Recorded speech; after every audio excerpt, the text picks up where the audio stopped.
It is a mystery, and this is putting a lot of burden on us, all of us, that everybody is seeking for information just as we do. And they think that we have answers. Unfortunately, we don't. Abdullah, we've heard from the Turkish government that have said that they believe that your father walked into the consulate, that he was choked, that he was then killed. From the Saudi government, we understand that he was killed. Until now, it's vague, like it's the story, like the details, what exactly happened inside. As you know, how is the media, Twitter, TV stations, everybody's telling a different story. And for me, I'm trying to simplify it as much as possible, that he died, yeah. And as simple as that. And you were the last one of your father's children to see him. You saw him 2 months ago in Turkey. How was he then? He was happy. It was a very good opportunity for me to see him. We hung out around Istanbul. We had fun, and I think I was really lucky to have that last moment with him. How has all this been on your family, on your mother and your sisters? It's difficult. Like, it's not easy, especially when the story gets this big. It's not an easy it's confusing.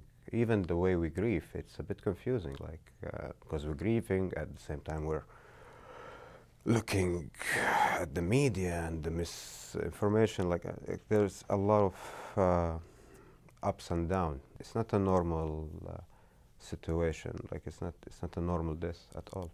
All what we want right now is to bury him in Al-Baqi', in Medina, with the rest of his family. In Saudi Arabia? In Saudi Arabia, yes. I talked about that with the Saudi authorities, and I just hope that it happens soon. But you need to somebody needs to find his body. Yes. I believe that the search is ongoing, and I'm really hopeful about that. But what do you place your hope in? It's an Islamic tradition. It's not only Islamic, it's basic humanitarian issue.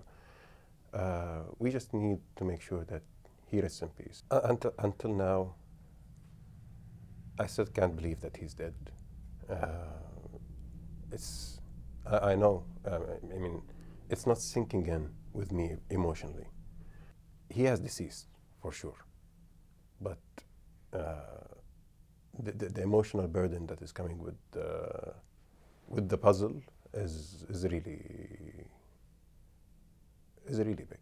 When you went into your father's apartment here in the United States, you discovered something that made you realize just how important his grandchildren were to him. Can you tell us about that? Going to the apartment, that was maybe the most emotional moment I had, like, in this past days. This picture especially, it was next to his bedstand, next to his bed, and his grandchildren, and that's the last thing he looked at before he goes to bed. It's that thing shocked me, like, not shocked, but it's just, it showed a side, not a new, but it put an emphasis on his gentle, tender side of loving his family, his grandkids, and the last thing he would see at night was his grandchildren, and he put that there so he would see. Yeah, it's just something huge, and it touched me personally, like, and all of the family when they knew about it. What are you proudest of?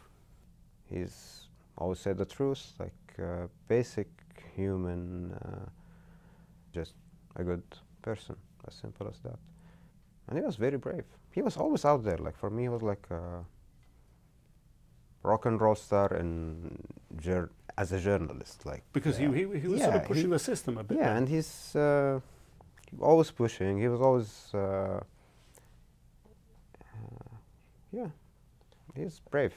There have been people who've been trying to sort of create a different impression about him, a different legacy, allegations that he was sort of supported the Muslim Brotherhood. I don't believe so.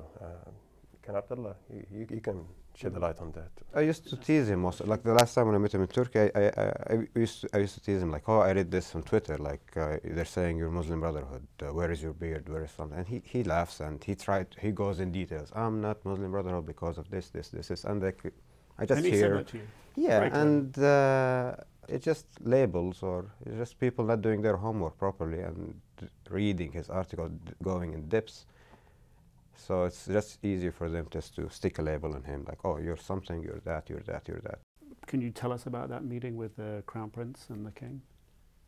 Yeah, in that meeting with the King and the Crown Prince, when I went there with my Uncle Sahel, the King has stressed that everybody involved will be brought to justice. And I have faith in that. This will happen. You're placing your faith in the King. Yes. In your heart of hearts, what do you think happened? Something bad happened. Something might be, but I really hope that whatever happened, it was just, it wasn't painful for him or something like that, or just it was quick, or he had a peaceful death. That's what I wish for. I'm not sure. I'm just waiting for the facts to come out. It's, for me, it's just death. I know that he's dead.